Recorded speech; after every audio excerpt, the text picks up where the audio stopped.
anyone has to take over for Captain Anderson, I'm glad it's you. I'm not sure about having non-humans on our ship, though. We're all on the same team here, Pressly. With all due respect, sir, that's what they said about Nihilus. Look how that turned out. I'm in charge here, Pressly. I decide if we have non-humans on this vessel. Yes, sir. Understood, sir. Speak freely, Pressly. I want to know if you have a problem with non-humans. It's not that, Commander. Humanity has always handled its own problems. Saren attacked one of our colonies. We should be the ones to stop him. We don't need their help. This is bigger than humanity. Saren's a threat to every species in the galaxy, and I'll welcome anyone who wants to help me bring him down. I guess so. Maybe I'm just stuck in the old ways of thinking. But don't worry, Commander. This won't be a problem. How did you end up assigned to the Normandy? I signed up with the Alliance as a navigator right out of school, following in my grandfather's footsteps, I guess. My first posting was on the Agincourt. We were at Elysium during the Skillian Blitz. A massive fleet of alien raiders hit the colony, trying to wipe it out. They had the numbers, but their ships were no match for an Alliance frigate. It was a slaughter. We couldn't even keep track of how many ships they lost. How'd you end up on the Normandy? I got my officer's commission after Elysium.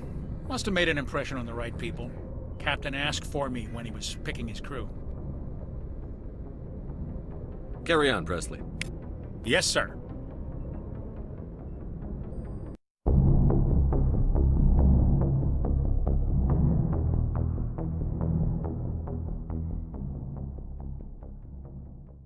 Yes, Commander? Is there something you need? How did you end up serving on an Alliance ship? I enlisted right out of med school. Earth always seemed boring to me. Too safe, too secure. I figured the colonies were teeming with exotic adventure.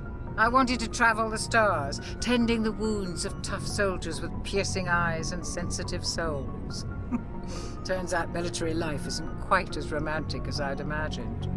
But humanity needs the Alliance if we want to keep expanding through the Traverse, and the Alliance always needs good doctors. So I stayed on to do my part. Ever think you made the wrong choice?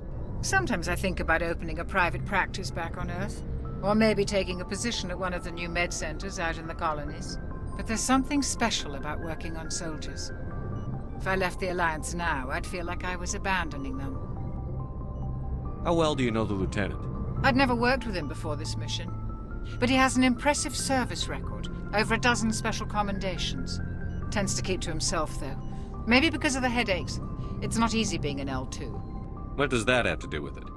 Well, most biotics now use the L3 implants. Lieutenant Alenko was wired with the old L2 configuration. Sometimes there are complications. What kind of complications? Severe mental disabilities, insanity, crippling physical pain. There's a long list of horrific side effects. Kaidan's lucky. He just gets migraines. I should go. Goodbye, Commander.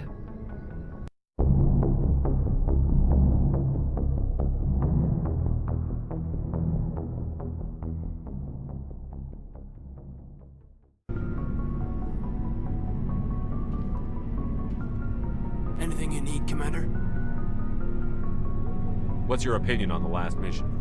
I don't see how we could have done things any better. At least not without getting to Eden Prime sooner. And we were on the scene faster than any other Alliance ship could have been. Just trying to get a sense of where the crew's at. Thoughts? I've wasted enough of your time for now, Commander. We'll have time for personal debriefings later.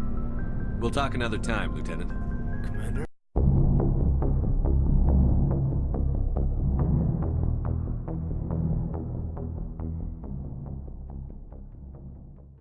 Hey, Commander. Looking for some extra supplies before you head out? What have you got? Whatever you want. Armor, weapons, mods.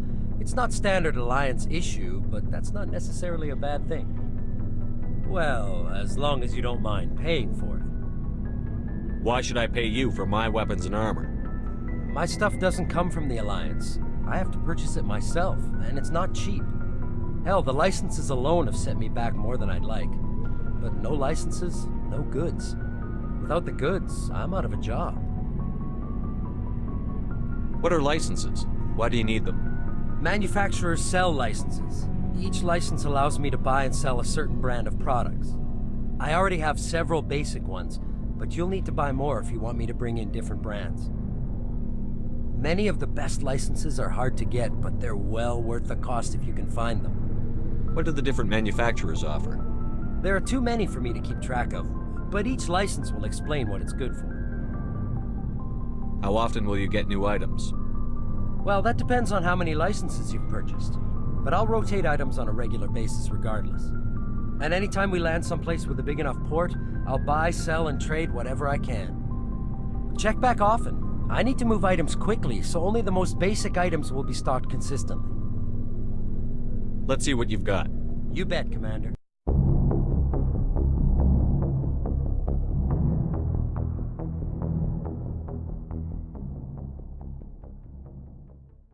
Thanks for bringing me on board, Commander. I knew working with a Spectre would be better than life at CSEC. Have you worked with a Spectre before? Well, no, but I know what they're like. Spectres make their own rules. You're free to handle things your way. At CSEC, you're buried by rules. The damn bureaucrats are always on your back.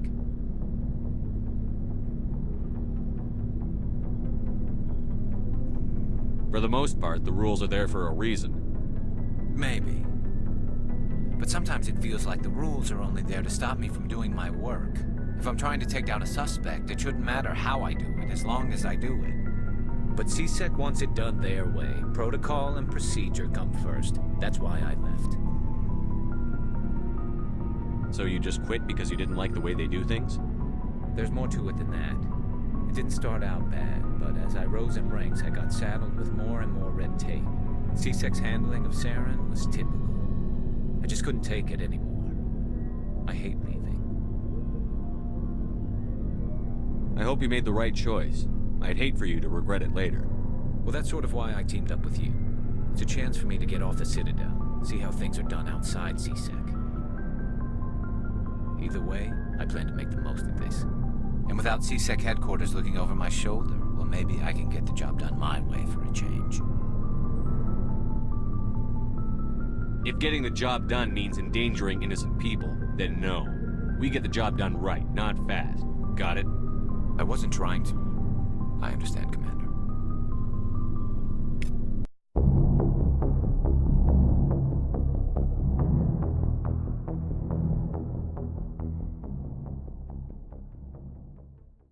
Nice ship you've got, Shepard.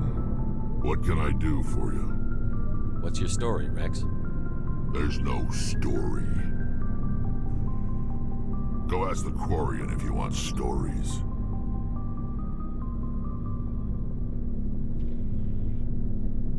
You Krogan live for centuries. Don't tell me you haven't had a few interesting adventures. Well, there was this one time the Turians almost wiped out our entire race.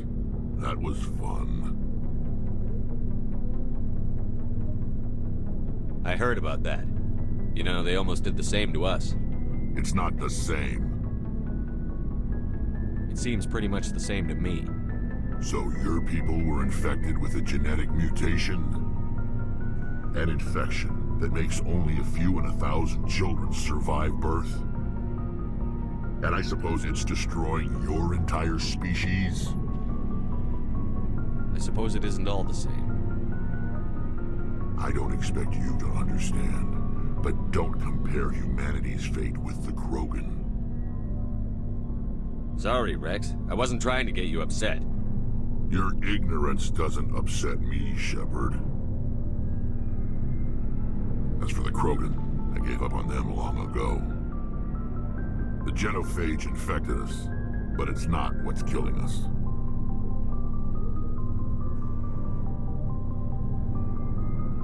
What can you tell me about the genophage? Ask the Solarians if you want details. They made it. All I know, it makes breeding nearly impossible. Thousands die in stillbirth, and most never get that far. Every Krogan is infected, every one. And no one's rushing to find a cure. Why don't the Krogan try to find a cure? When was the last time you saw a Krogan scientist? You ask a Krogan, Would he rather find a cure for the genophage or fight for credits? He'll choose fighting every time. It's just who we are, Shepard. I can't change that. Nobody can. Are your people really dying? We're sure not getting any stronger. We're too spread out. None of us are interested in staying in our own system. Lots of species have left their homes and prospered. But they go to colonize new worlds. We're not settlers. We're warriors. We want to fight. So we leave. Hire ourselves out. And most of us never go back. So long, Wrex. Shepard.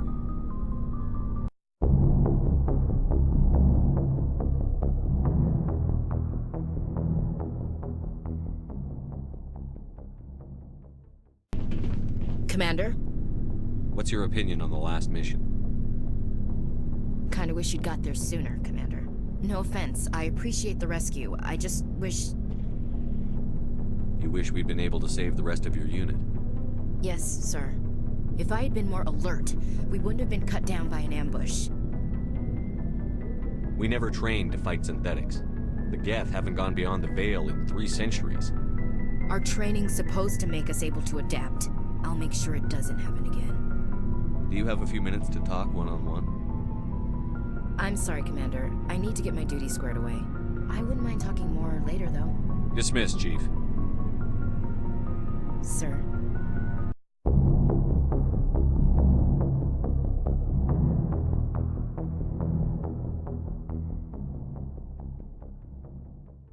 Hey, Commander, you know that Quarian, Tali? She's been spending all her time down here asking me about our engines. I'll tell her to leave you alone. What? No, she's amazing. I wish my guys were half as smart as she is. Give her a month on board and she'll know more about our engines than I do. She's got a real knack for technology, that one. I can see why you wanted her to come along. I figured she'd be a real asset to the team. You've got an eye for Tali, Commander, but I'm guessing that's not why you came down here. I want to know more about the Normandy. She's the best ship I've ever served on, probably the fastest vessel ever designed, and she's the only one using the new Tantalus drive core. What's so special about the Tantalus drive core? Proportionally, it's about twice the size of any other vessel. Not only are we faster, we can run at FTL speeds longer before we have to discharge the core. Fill me in on the IES stealth systems. How does it work exactly? You can't hide a ship out in space. They emit too much heat and radiation, too easy for sensors to pick them up, unless you find a way to capture those emissions. So our stealth systems trap the energy we give off in storage sinks built into the ship itself, no emissions to give away our location. Eventually the sinks have to be vented. More than a few hours silent running and they overheat, cook us inside our own hull. There's no way for anyone to detect us? A visual scan can still pick us up. Anyone looking out a window can see us plain as day. But you have to be pretty close to get an actual visual out in space. Most vessels rely on scanners. As long as the stealth systems are engaged, they can't see us. Not unless we accelerate to FTL speeds. Why doesn't it work with faster-than-light travel? Cranking up to FTL blue shifts our emissions, pushes them into frequencies too high to capture in the sinks. As soon as we make the jump, it's like setting off a flare. Sensors can pick up our location whenever we enter or exit FTL flight, but for short-range missions, our stealth systems are amazing, and we've got the only one. Where else have you served, Adams? If you name a class of Alliance ship, I've probably served on it. Everything from dreadnoughts and carriers right down to frigates like the Normandy. My last assignment was on the Tokyo, only a cruiser, but she was a good ship. Couldn't hold a candle to the Normandy, though. Carry on, Adams. Aye, aye, Commander.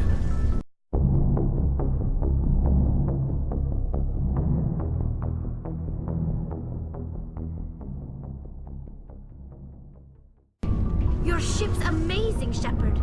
I've never seen a drive core like this before. I can't believe you were able to fit it into a ship this small. I'm starting to understand why you humans have been so successful. I had no idea Alliance vessels were so advanced. The Normandy's a prototype. Cutting-edge technology. A month ago, I was patching a makeshift fuel line into a converted tug ship in the flotilla. Now, I'm sitting on board one of the most advanced vessels in Citadel space.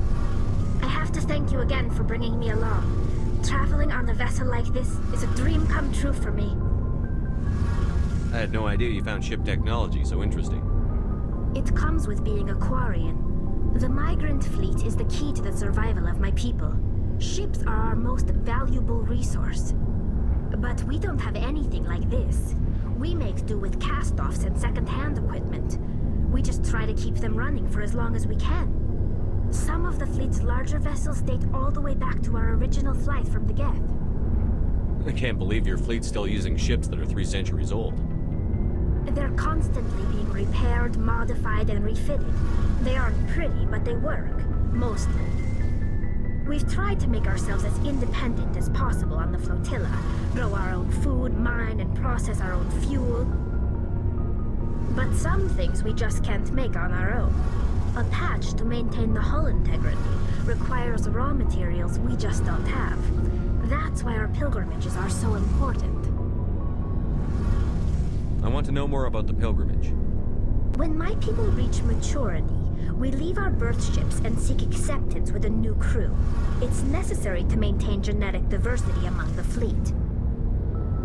But no ship wants to accept someone who will be a burden on them. So, to prove our worth, we embark on a pilgrimage. We set out alone, leaving the flotilla and our families behind us. We only return once we have found something of value we can bring back to the fleet. This is presented as a gift to the captain of the respective ship we wish to join. If the gift is accepted, we are welcomed into the crew. Can a captain choose to reject the gift? That doesn't happen often. Most captains are eager to increase the size of their crew. It increases their own standing in our society. Even when a gift is not particularly valuable, the captain usually accepts it out of a sense of tradition. However, there is a stigma to presenting a substandard gift. It's not the best way to make a good impression on a new community. Most pilgrims don't return until they find something worthwhile. I can't believe they just send you off alone. It's not like they just cast us out. Before we leave, we are given lessons in how to survive outside the flotilla, and given gifts to help us on our journey. We also receive implants to fight off sickness and disease. Generations of living in an isolated and highly controlled environment have left our immune systems weaker than most. By the time we leave the fleet, we are well equipped for the pilgrimage. This is a rite of passage for all Quarians. If it were dangerous, our numbers would suffer.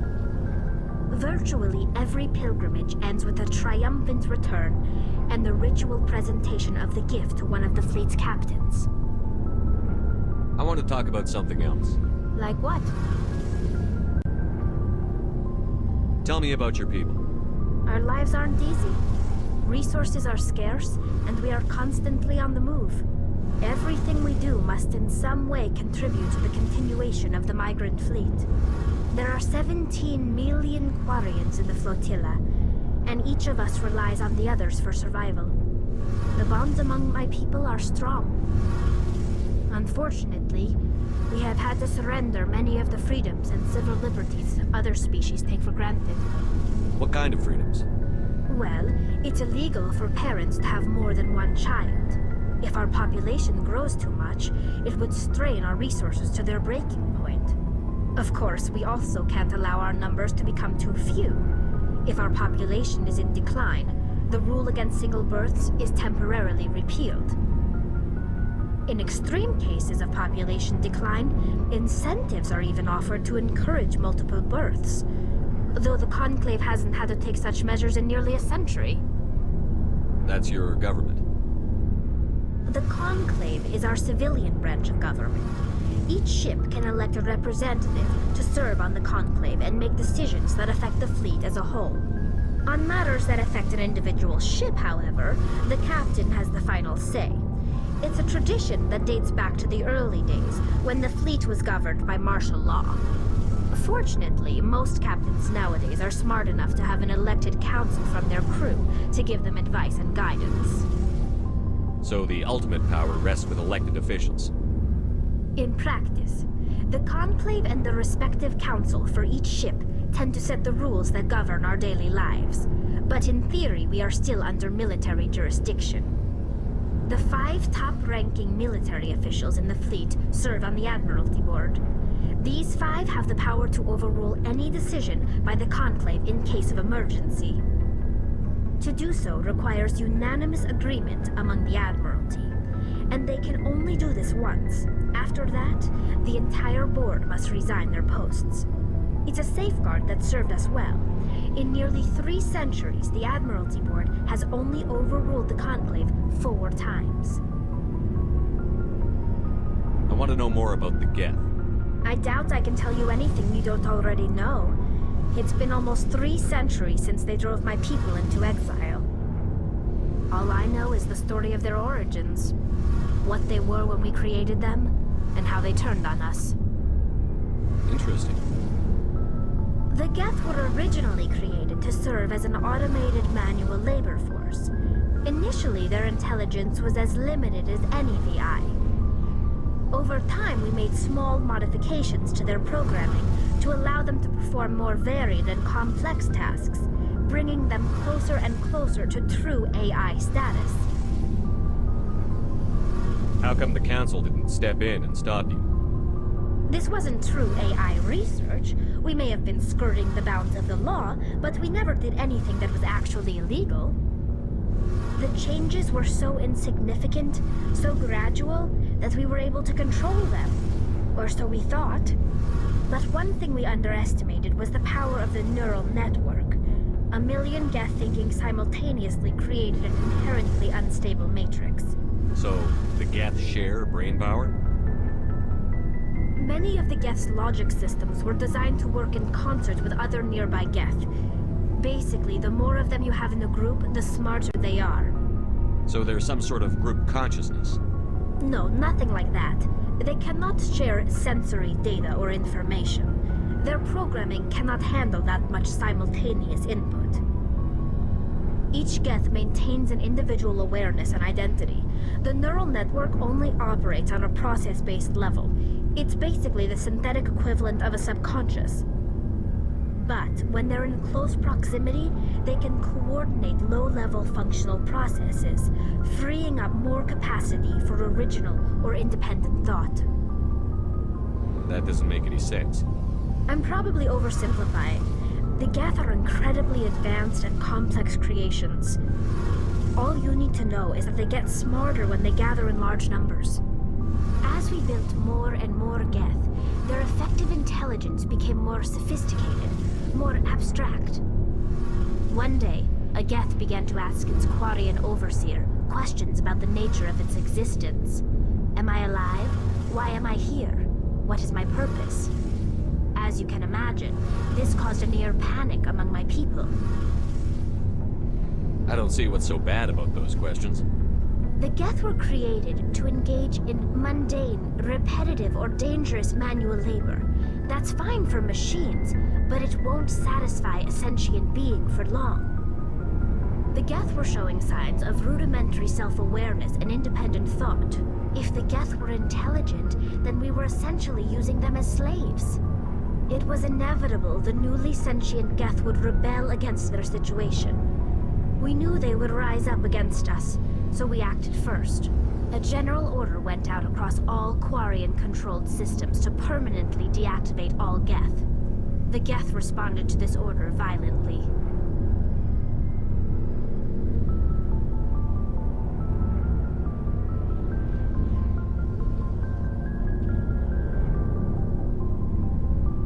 You can't blame them for fighting for their survival.